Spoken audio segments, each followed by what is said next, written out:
이 귀하고 복된 밤 하나님께서 허락하신 말씀 갈라디아서 2장 15절로 19절까지의 말씀 한 목소리로 받들어 봉독합니다. 우리는 본래 유대인이요 이방 죄인이 아니로되 사람이 의롭게 되는 것은 율법의 행위로 말미암음이 아니요 오직 예수 그리스도를 믿음으로 말미암는 줄 알므로 우리도 그리스도 예수를 믿나니 이는 우리가 율법의 행위로서가 아니고 그리스도를 믿음으로써 의롭다함을 얻으려 함이라. 율법의 행위로서는 의롭다함을 얻을 육체가 없느니라. 만일 우리가 그리스도 안에서 의롭게 되려 하다가 죄인으로 드러나면 그리스도께서 죄를 짓게 하는 자냐? 결코 그럴 수 없느니라. 만일 내가 헐었던 것을 다시 세우면 내가 나를 범법한 자로 만드는 것이라. 내가 율법으로 말미암아 율법에 대하여 죽었나니 이는 하나님에 대하여 살려 하심이라. 아멘. 할렐루야. 우리 이제 성령 수양회로 인하여 또 연말 연시로 인하여 잠깐 멈췄던 갈라디아서를 다시 이제 이어갑니다. 우리 이전 것을 한번 이렇게 기억을 되살리면서 우리 구절 한번 보실래요? 우리 구절에는 다섯 기둥이 나온다 그랬죠. 야고보는 기도의 기둥, 게바는 믿음의 기둥, 요한은 사랑의 기둥, 바울은 진리와 전도의 기둥, 그리고 바나바가 화평의 기둥. 그런데 이제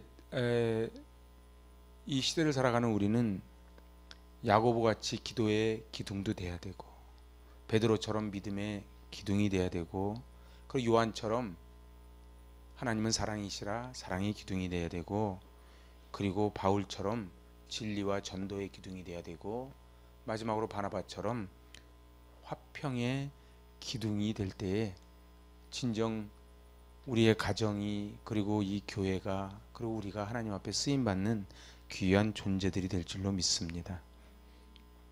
우리 그 지난번에 11절에서 그 14절까지의 내용은 뭔가, 바로 최초로 이방에 세워진 교회가 무슨 교회예요? 안디옥 교회지요. 그래서 우리나라에도 이 안디옥 교회라는 이름을 가진 교회들이 꽤 많습니다. 그런데 이 안디옥 교회가 이제 흩어진 그리스도인들, 디아스포라에 의하여 세워진 교회입니다. 예루살렘 교회는 안디옥에 교회가 세워졌다 하는 말을 듣고 이제 목회자를 파송하는데 누구를 파송해요? 바나바를 파송합니다. 바나바를 담임 목사로 파송을 해요. 근데 이 안디옥 교회가 막 부흥을 합니다. 부흥을 하니까는 이제 바나바 혼자서 사역이 안 되겠다 해서 동용 목사, 부목사 파송하는데 그게 바로 사도 바울이에요. 이제 너무 믿음 생활을 잘한다는 이야기를 들으니까 바로 예루살렘에서 예수님의 수제자 베드로가 안디옥 교회를 방문하지요. 안디옥 교인들 입장에서는 베드로 사도가 이 안디옥 교회를 방문한다는 것은 굉장한 뉴스입니다.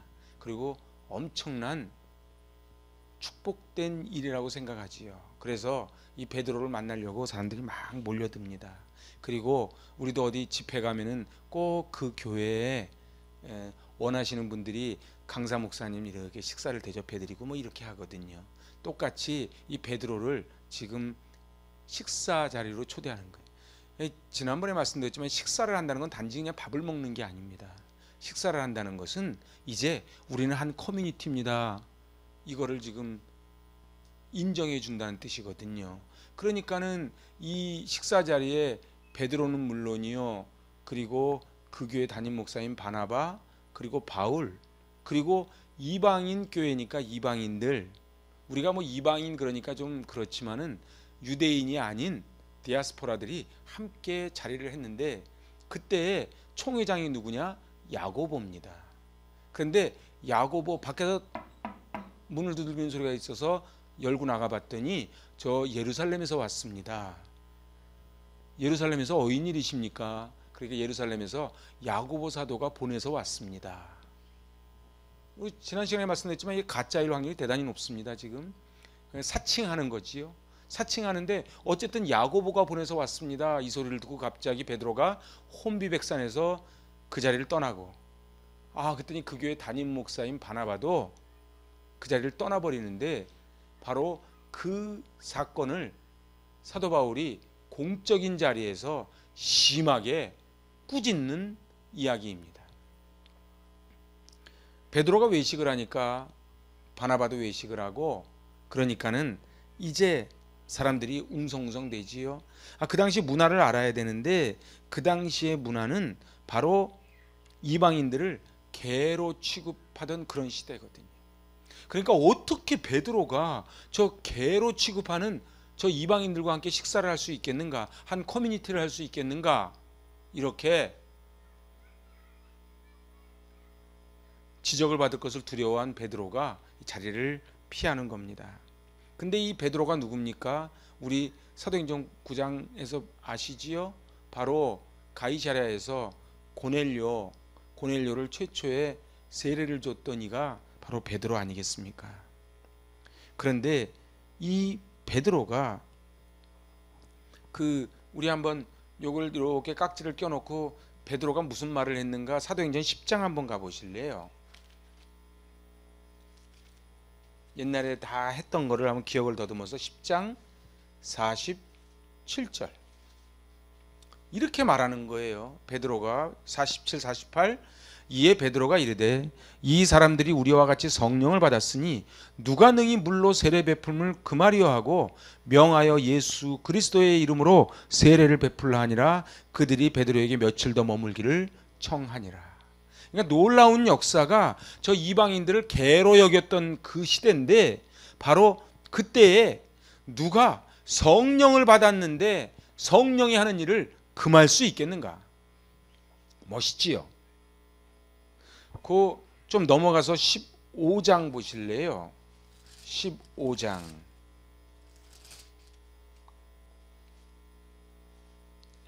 11절.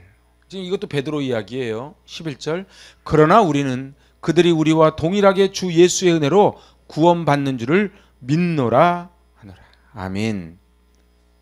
자, 이 베드로는 어떤 베드로예요? 베드로는 태어나서부터 유대인으로서 머리가 꽉 생각의 고정관념으로 박혀있던 이 베드로가 그 욥바 항에서 무두장의 집에서 이제 보자기 내려오는 환상을 보면서 하나님이 깨끗다고 한 것을 너희가 더럽다 하지 못하리라. 그래서 결국 가이사랴로 가지요. 그래서 그곳에서 이렇게 놀라운 선포를 하면서 이야기를 합니다. 성령을 받았으니 누가 이것을 금할 수 있으리요. 그런데요, 우리가 은혜라는 것은요 그렇게 오래 가질 않습니다. 베드로가 누굽니까? 예수님의 수제자 아닙니까? 그 예수님의 기적을 다 봤잖아요. 그지요? 사도 중에 사도가 베드로 아닙니까? 근데 이 베드로, 그 하나님이 그 베드로를 쓰시기 위하여 이제 욥바에서 가이사랴로 그렇게 하면서 당금질을 시키고 놀라운 선포를 하게 했는데, 이제 야고보가 보낸 특사가 왔다는 이야기를 듣고 혼비백산 도망가는 거예요. 섰을 때 넘어질까 조심하라. 우리는 늘 그런 생각을 하고 살아야 돼요. 나는 괜찮아요 그러면 안 돼요. 우리는 항상 넘어질 수 있다는 생각을 하고 살아야 돼요. 나는 괜찮아라는 그 교만을 사단이 치고 들어오거든요. 그래서 우리는 어떻게 해야 돼요? 늘 외줄타기 하듯이 조심 또 조심. 그래서 교회 들어오실 때요 늘 친근한 것까지는 좋은데 여기가 그냥 완전히 안방처럼 해가지고 막 이러고 들어오는 거 아니에요. 여기는 늘 조심조심 뒤꿈치 들고 그렇게 들어오는 그런 게 있어야 돼요. 오늘 이제 복음의 진수가 무엇입니까? 저를 한번 따라하세요. 은혜로 말미암아 믿음으로 구원을 받는 것입니다.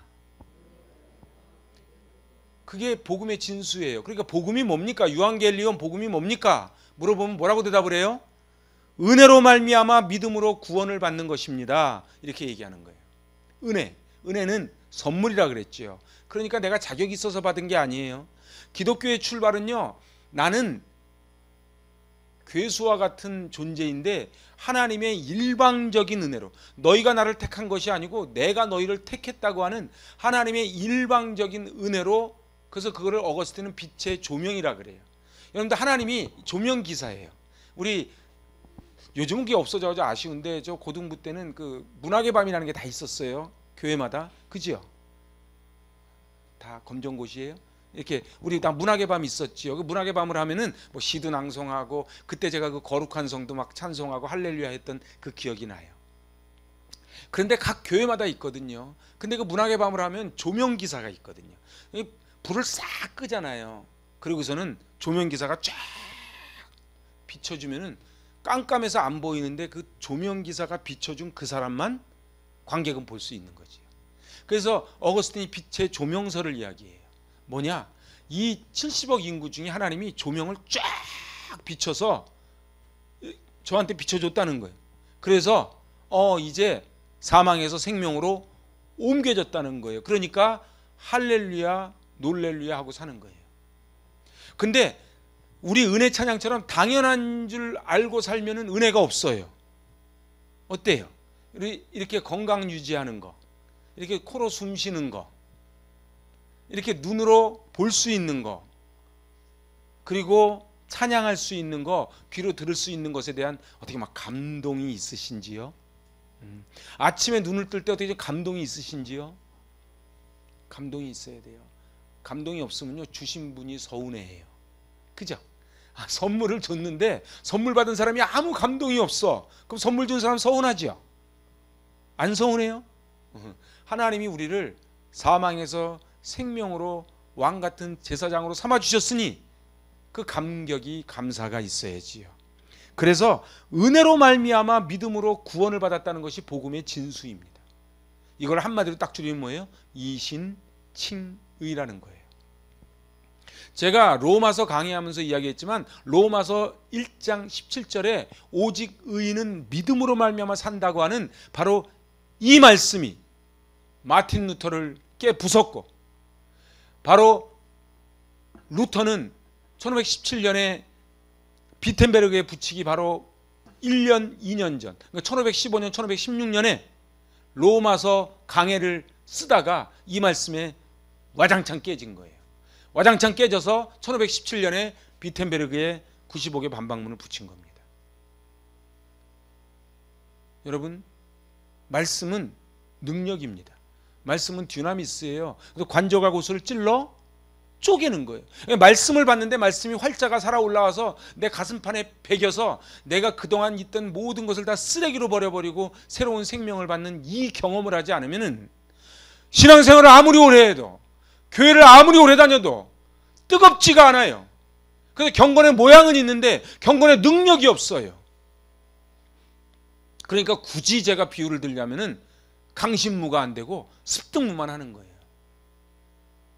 자, 오늘 본문 말씀은요, 성경의 가장 위대한 교리이고 복음의 핵심이고 기독교의 심장이라고 말하는 이신칭의의 교리입니다. 그래서 루터가 이렇게 말을 해요. 칭의의 교리를 잃어버리면 기독교 교리 전체를 잃어버리는 것이다. 자, 다시 얘기해 볼까요? 이 칭의, 오직 은혜로 말미암아 믿음으로 구원을 받았다고 하는 이신칭의의 이 교리가 없으면은 기독교 전체의 교리를 놓친다는 거예요. 이를 부인하는 자는 진정한 그리스도인이라고 할 수 없다. 토마스 그레머라고 하는 유대한 신학자가 이렇게 이야기를 해요. 그러니까 이 교리의 이신칭의 이것을 부인하면은 그러면 우리는 뭐가 돼? 유대인이 되는 거예요. 그런데 한국적인 기독교는요, 계속 이 유대인적인 생각, 그래서 이거를 공로사상이라 그래요. 이게 아직도 많이 남아 있어요.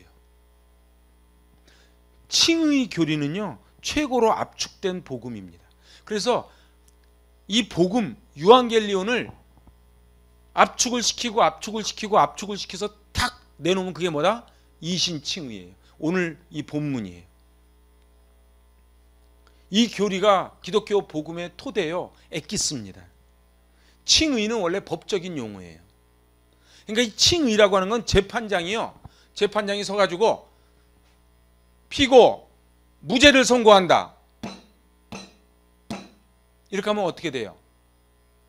바로 풀어지지요. 재판장이 법복을 입고 선언하는 것은 법적인 효력이 있잖아요. 이게 바로 칭의라는 거예요. 그러니까 우리는 원래 죄인이야. 그래서 죄인인데 우리를 의롭다 칭해 주는 거예요. 원래 우리가 의로운 게 아니고 의롭다 칭하는 거예요. 그러니까 우리가 잘난 척할 이유가 하나도 없어요.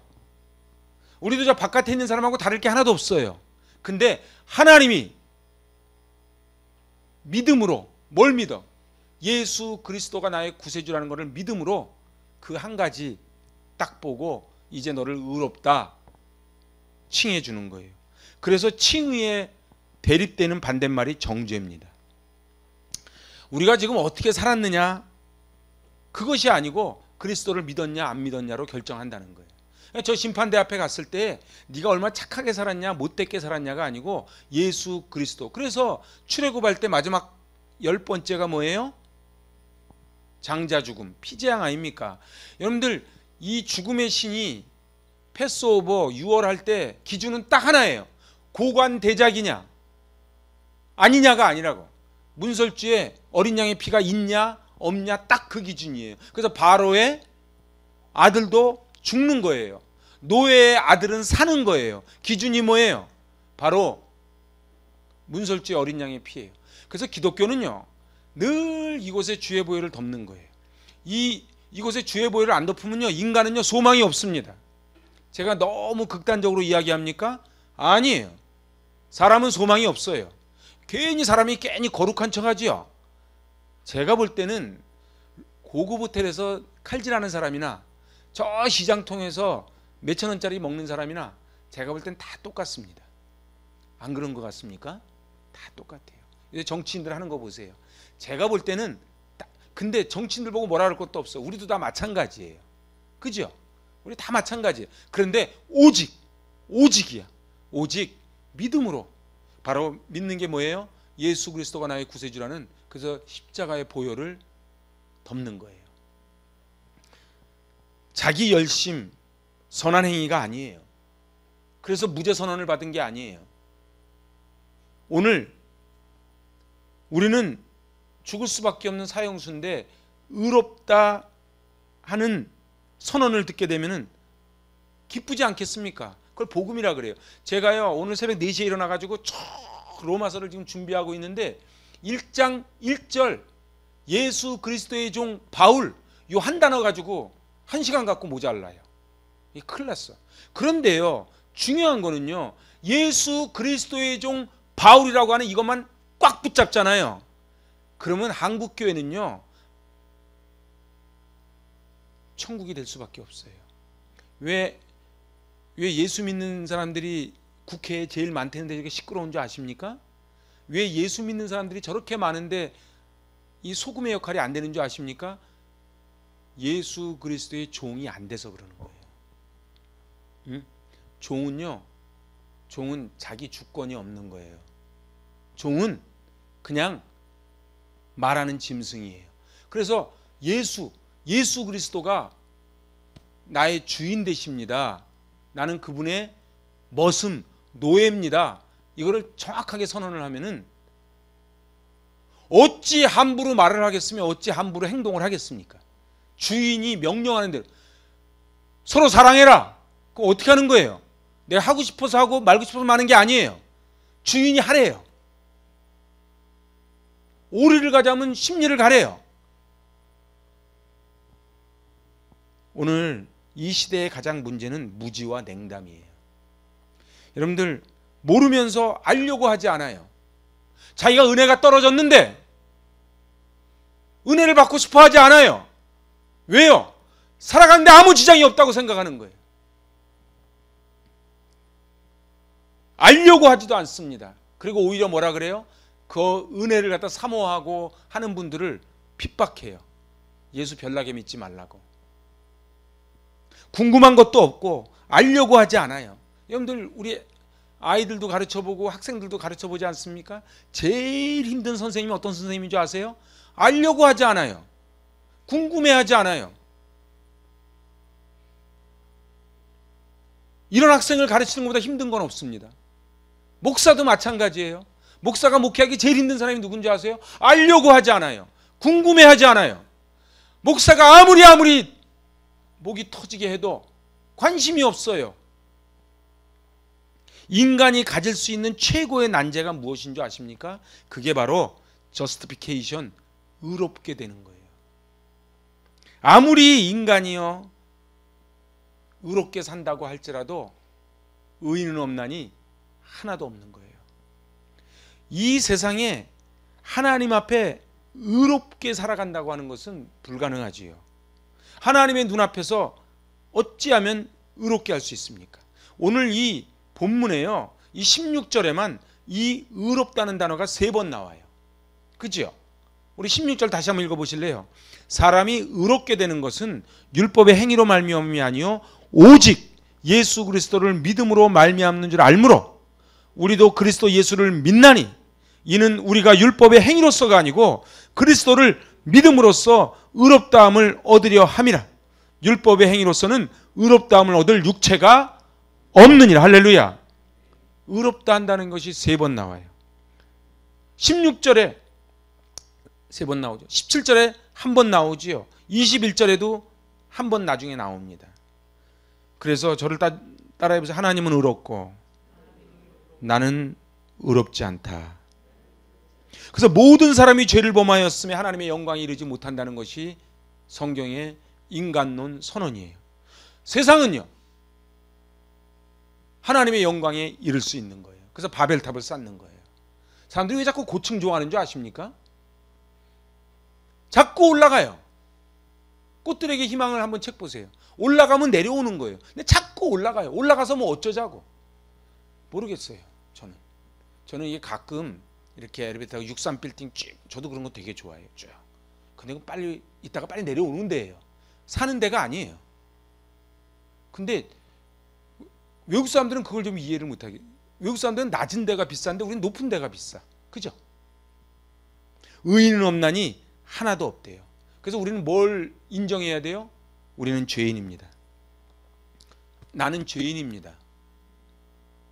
여러분들 영적 기도할 때요 제일 사람을 전도하다가 제일 걸리는 코스가 바로 요 코스예요. 자, 따라 하십시오.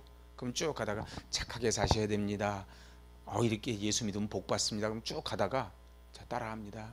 나는 죄인입니다. 그럼 여기서 딱 가서 걸리는 거예요. 그래서요 나는 죄인입니다라고 고백할 수 있는 게 은혜예요. 제가 언젠가 얘기했나요? 그 병원 지금도 있더라고. 저기 고양시청 앞에 그 정신병원 지금도 있어요. 제가 저쪽 교회에 있을 때요 제가 거기 갔잖아요. 응? 그분이요 신학까지 해가지고 알기는 5만 걸 다 알아요. 근데 죄인입니다 그러니까 다 던지고 막 그 피자 사가지고 갔는데 피자판 던지고 난리가 났어요. 내가 왜 죄인이냐는 거예요. 그럼 너는 이렇게. 제가 그 정신병원에 늘 푸른 정신병원 하여튼 그 앞에 있어. 길가에 지금도 있더라고. 여러분들 내가 죄인이라는 거를 아는 게 은혜입니다. 근데 우리는 자꾸 뭐를 자꾸 깜빡깜빡하냐 하면은 신앙생활 좀 오래 하고 직분도 받고 이렇게 가다 보면은 나는 그래도 저 사람보다 좀 의롭지라는 생각이 있어. 표현을 안 하지만. 그죠? 어떻게 금요시매를 안 나올 수 있어? 속으로. 어떻게 11조를 안 해? 아니 어떻게 주일 낮 예배 때 안 올 수가, 이런 생각을 하는 거예요. 그런데 비판을 받지 아니하려고는 비판하지 말라는 거예요. 우리는 그런 말할 자격이 없어요. 우린 그런 말할 자격이 없어요. 자, 그럼 보세요. 어떻게 죄인이 하나님 앞에 의인으로 받아들여질 수 있는가? 그것이 바로 오늘 선언이에요. 오늘 이 위대한 선언을 지금 이 16절에서 하고 있는 거예요. 그러니까 우리는 주로 갈라디아서 2장 20절을 많이 알고 있지만 사실은 16절이 너무 중요한 말씀이에요. 그래서 혈통적 유대인과 이방 죄인 사이에는 차이가 없다. 이게 지금 사도 바울이 이야기하는 거예요. 여러분들 제가 로마서 강의하면서 이야기하겠지만 갈라디아서를 쓸 때는 로마서보다 앞입니다. 그래서 훨씬 좀 거칠어요. 여러분들 사도 바울은 그 갈라디아 교회에서 예루살렘 총회에 참석했다가 올라와 가지고 이제 사도로서 도장 받아 가지고 그렇게 해서 온 거예요. 왔는데 이 다른 복음 전하는 자들이 갈라디아 잠깐 비운 사이에 사도 바울은 가짜라고 막 소문내고 다닌 거예요. 그때 사도 바울이 이것들이 박살내는 거예요. 베드로, 바나바, 야고보, 여기 서신서를 쭉 읽어보면요, 원서대로 원어대로 쭉 읽어보면요, 굉장히 밑에 두고 얘기합니다. 사도 바울. 나중에 로마서 정도 가야 겸손해져요. 그래서 그 사람의 겸손함이 그 사람의 영성이에요. 천하의 사도 바울을 하나님이 만드신 데 20년 걸렸거든요. 아니요, 20년이 더 걸렸지요. 다소에서 태어날 때부터, 나중에 이건 로마서 하면서 얘기해 드릴게요. 하나님이 이 사도 바울을 세우기 위해서 얼마나 많은 밑작업을 했는지 몰라요. 누가 그러대? 공군사관학교를 졸업해서 파일로트가 한 명 되려면 나라에서 들어가는 돈이 그때 돈으로 2억이 넘더라고. 여러분들 파일로트 하나 키우는 것도 나라에서 돈이 들어가잖아요. 교회에서요, 하나님의 제자 한 명을 딱 세우려면요, 하나님 몇십 년을 투자하는 거예요. 우리가 있잖아요, 그냥 예수 믿고 그냥 이렇게 사는 게 아니에요. 하나님이 모태에서부터 조직해 주신 거예요. 모태에서부터 조직하셔가지고 만들어 가시는 거예요. 그런데 아직도 좀 떠글떠글하고 삐쭉빼쭉하고 걸리는 사람들 있죠. 그러면 하나님이 아직도 지금 깎는 중이에요. 그래서 3차 전도여행까지 가서 40에 하나 가만매도 한번 맞아보고 동족에게 버림도 받아보고 이렇게 해야 사도 바울이 비로소 이제 로마서를 쓰는 데까지 가더라. 그것이 이제 로마서 하면서 하는 얘기예요. 어찌됐든 간에 이제 15절에 우리는 본래 뭐라 그래요? 15절에 본래 유대인이래요. 우리는 본래 유대인이야. 이방죄인이 아니야. 그러니까 여기 이 말 속에는 뭐예요? 너는 개만도 못한 이방인이야. 그런데 16절에 반전이 오잖아요. 사람이 의롭게 되는 거는 내가 혈통으로 되는 게 아니라는 거예요. 또 율법의 행위로 말미암는 것이 아니고 오직 예수 그리스도를 믿음으로 말미암는 줄 알므로. 할렐루야. 이게 지금 복음의 핵심이에요. 혈통적 유대인과 이방 죄인 사이에는 구원의 차이도 차별도 존재하지 않는다 선언하는 거예요. 현대식으로 따지면요, 도덕군자나 살인강도나 구원을 받는 방법에 있어서는 차이가 존재하지 않는다, 그렇게 지금 선언하는 겁니다. 또 한 가지 중요한 거는요, 행위가 아닌 믿음이에요. 여러분들 16절에서 이 의롭다는 것을 3번이나 거듭 진술을 하므로 사도 바울은 이 교리를 설명합니다. 그래서 사도 바울이 얼마나 논리적인 사람이냐, 이제 16절도 A가 있고 B가 있어요. 그 앞에 A는 일반적 진술을 합니다. 여기 알므로까지 한번 해보세요. 알므로까지. 사람이 의롭게 되는 것은 율법의 행위로 말미암음이 아니요 오직 예수 그리스도를 믿음으로 말미암는 줄 알므로 우리도 그리스도 예수를 믿나니 이는 우리가 율법의 행위로서가 아니고 그리스도를 믿음으로 의롭다함을 얻으려 함이라. 자, 오늘 사도 바울은 이 일반적 진술에 동의했다고 개인적 구원이 보장되는 건 아니에요. 근데 일반적 진술을 먼저 사람, 아담 이렇게 얘기를 풀어가요. 그 다음에 이 일반적인 법칙에 근거해서 이제 개인으로 들어가요. 그래서 뭐라 그래요? 우리도 그리스도 예수를 믿나니. 그러니까 우리도 앞에까지는 있잖아요. 일반적 서술이에요.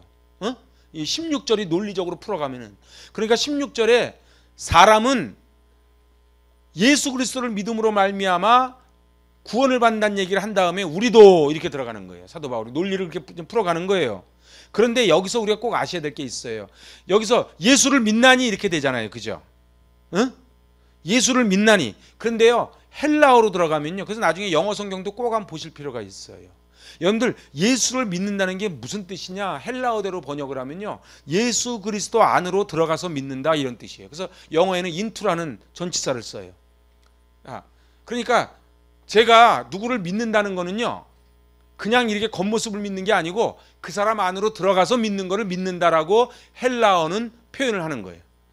자, 그러니까 오늘 사도 바울이요, 이 헬라어로 이거를 썼잖아요.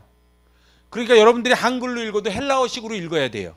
자, 우리도 그리스도 예수를 믿나니, 이걸 어떻게 읽어야 돼요? 우리도 그리스도 안으로 들어가서 믿나니, 이렇게 되는 거예요. 똑같습니까? 좀 차이가 나지요? 뭐 반응이 없으니까. 차이가 조금 안 나요? 좀 뉘앙스가 좀 다르지 않아요? 그러니까 겉모습만 보고 믿는 건 믿는다 그러지 않아요. 그 안으로 안으로 쑥 들어가는 거예요. 그러니까 믿음은 단순한 지적인 동의가 아닌 인격적인 위탁이에요. 다시 얘기해 볼까요? 믿음이라는 거는요, 지적인 동의가 아닌 인격적인 위탁, 인투. 그래서 너와 내가 하나가 되는 거, 그걸 믿는다 그래요. 헬라어에서 믿는다는 거는 지식적인 것이 아닌 인격적인 위탁. 그래서 나는 당신을 믿기 때문에 나의 모든 지정의를 당신께 맡깁니다. 이걸 믿는다 그래요. 어떻게 좀 다르지 않나요? 저 혼자만 흥분하고 있나? 여러분들 있잖아요. 그래서 성경을 보실 때 가능하면 NIV도 한번 보시고요. 표준세 번역 메시지 성경 이렇게 골고루 보시는 게 좋아요. 어쨌든 간에 이제 사도 바울이 말하는 것은, 내가 그리스도를 믿는다는 것은 내가 그분 안으로 들어가서 내 피난처로 삼겠습니다. 이게 믿는 거예요. 다시 정리해 볼까요? 내가 그리스도를 믿는다는 거는요, 내가 그리스도 안으로 들어가서 내 인격적인 위탁을 해서 그분을 나의 피난처로 삼겠습니다. 그걸 믿는다는 거예요. 사도 바울은요, 자기의 인생을 하나님께 완전히 의탁을 합니다. 그래서 나중에 어떻게 돼요? 스스로 종이 되는 거예요. 노예가 되는 거예요. 여러분은 어떻게 그리스도를 믿으시는지요? 이제 이게 중요해. 사람은, 우리는, 그 다음에 뭐가 돼? 나는. 항상 남들이 아멘하니까 같이 따라 아멘하는 거는요, 나가다가 내가 뭘 갖고 아멘했더라 헷갈리는 거예요. 자기 고백이 있어야 돼요. 자 보세요. 다른 사람 오늘 저녁에 하나도 보지 마세요. 딱 자기만 생각하세요. 딱 자기만 생각하세요.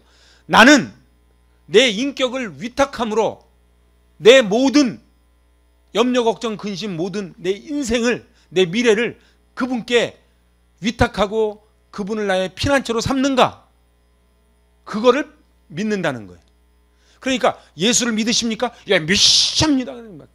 목신소리로 아무리 해도 삶의 자리 보니까는 하나님께 위탁을 안 해.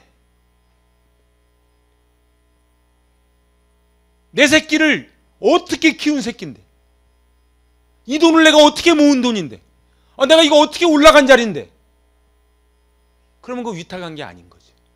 그지요? 자, 그럼 위탁한 사람의 나오는 현상이 뭐예요? 평안이에요. 자 보세요. 위탁을 하면은 반드시 평안이 옵니다. 그래서 꼭 사도 바울이 은혜와 평강이 너희 무리에게 있을지어다 이렇게 이야기하는 거예요.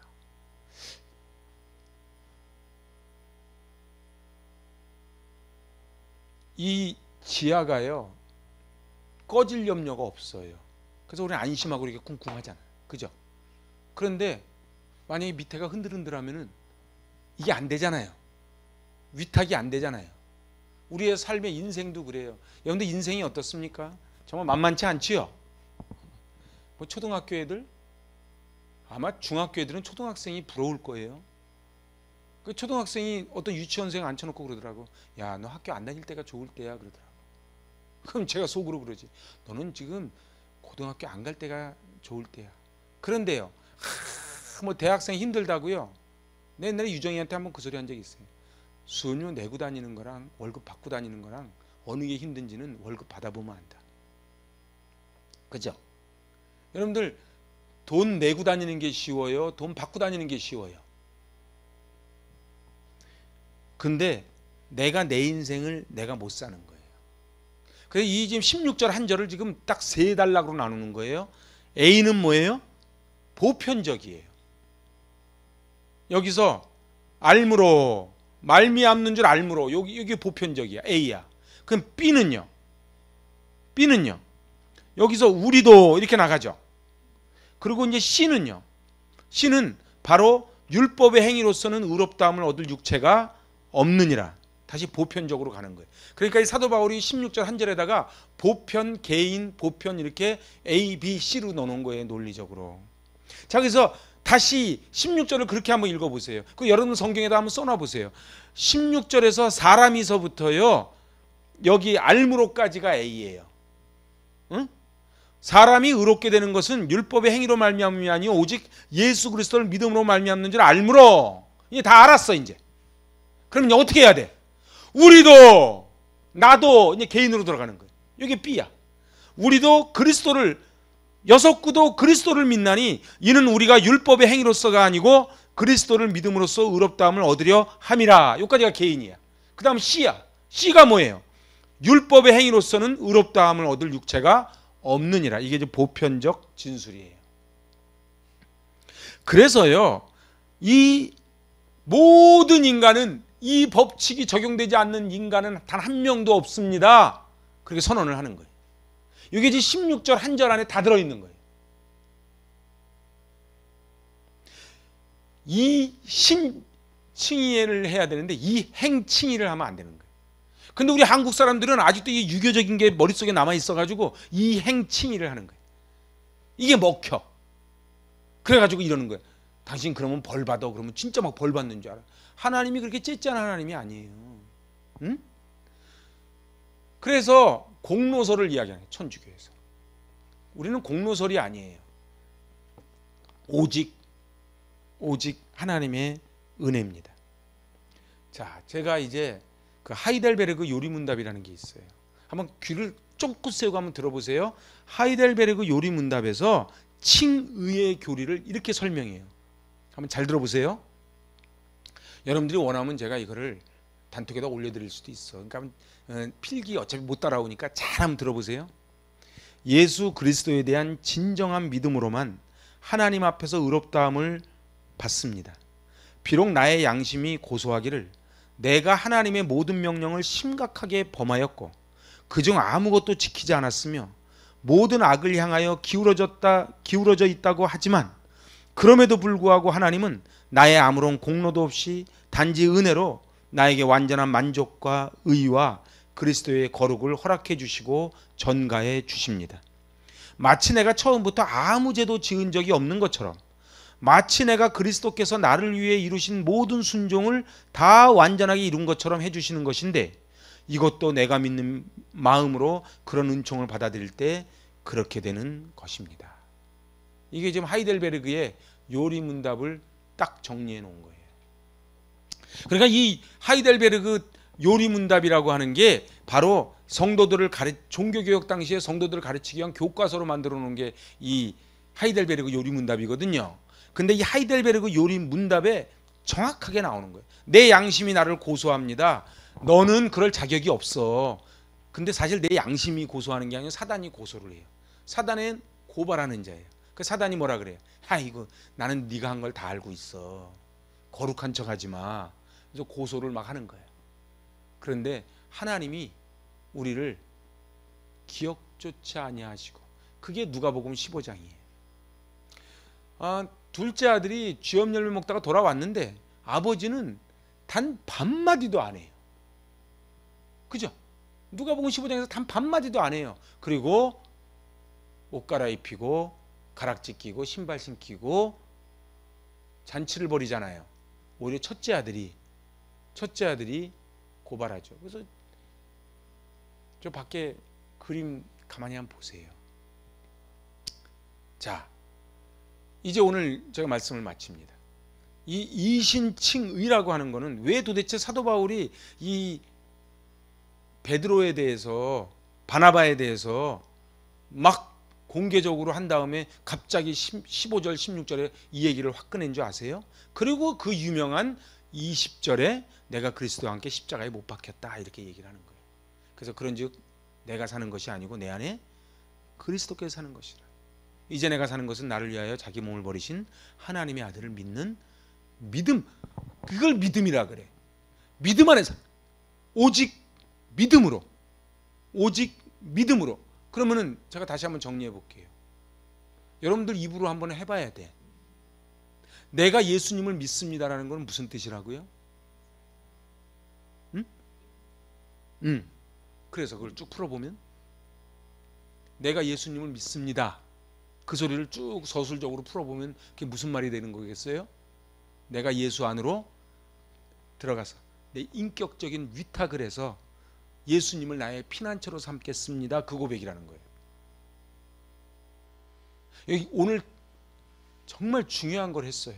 이게 기독교 복음의 핵심이고, 루터의 말처럼 이 이신칭의 교리가 빠지면 기독교는 없어요.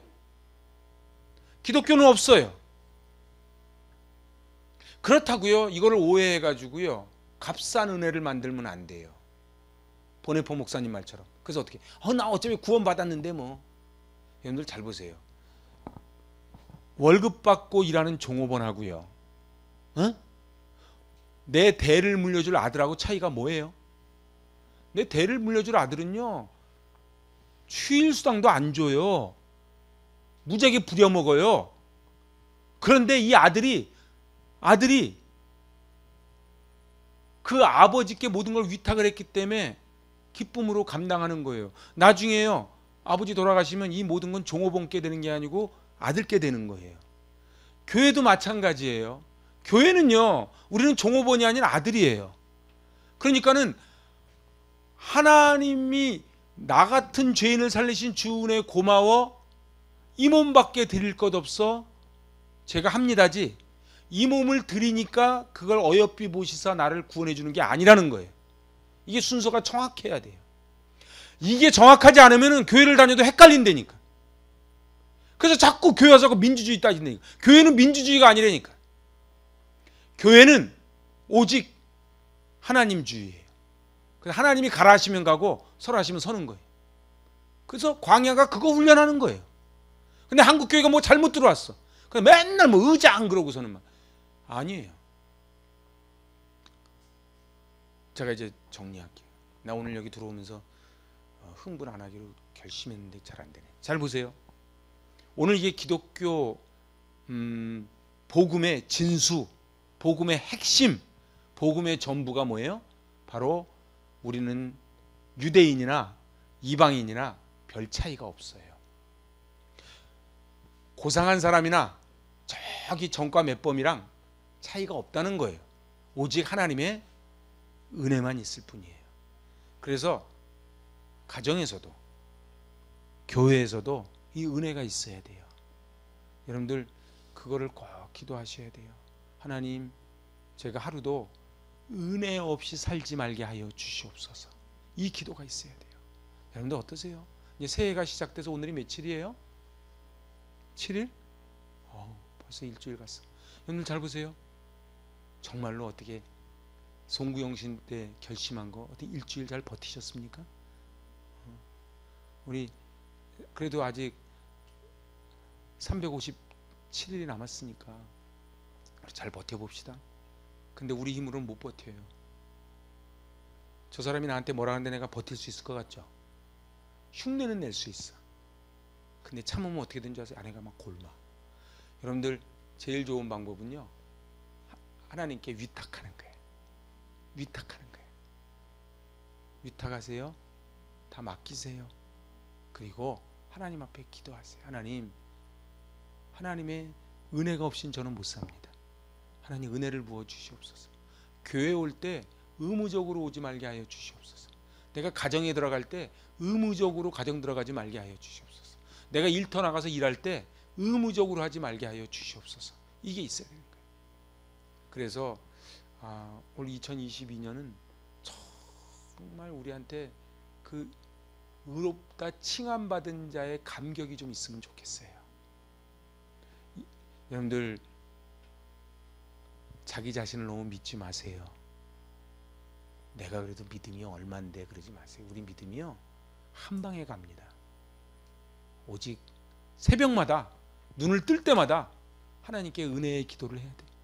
밤에 잘 때마다 하나님 기도해야 돼요. 그래서 사도 바울이 뭐라 그래요? 나의 모든 것을 배설물로 여기겠다 그러잖아요. 오늘 이 갈라디아서 원래는 2장 16절 한 절이에요. 오늘 이 본문이. 근데 제가 쭉 설명하려고 19절까지 읽었지만 사실은 16절. 오늘 집에 가셔서 2장 16절이 길잖아요. 요 A, B, C 나눠 가지고 한번 쭉 보시고 그렇게 해서 우리 이번 주일날 교회 오실 때 얼굴을 확 피고 오셔야 돼. 교회 하나님 집에 올 때 인상 쓰는 거 아니야. 그죠? 아버지 집에 친정 집에 갈 때 인상 쓰고 들어가지 않잖아요. 그렇게 아버지 집에 올 때 딱 웃으면서 하나님 감사합니다. 그래서 자꾸 전파시켜야 돼. 그래서 나는 약간 꾸리꾸리했는데 이분을 만나니까 갑자기 막 뜨거운 기운이 와서 같이 막 은혜가 있어야 돼. 그 은혜로 우리 한 주간 승리하실 수 있길 바랍니다. 기도합니다.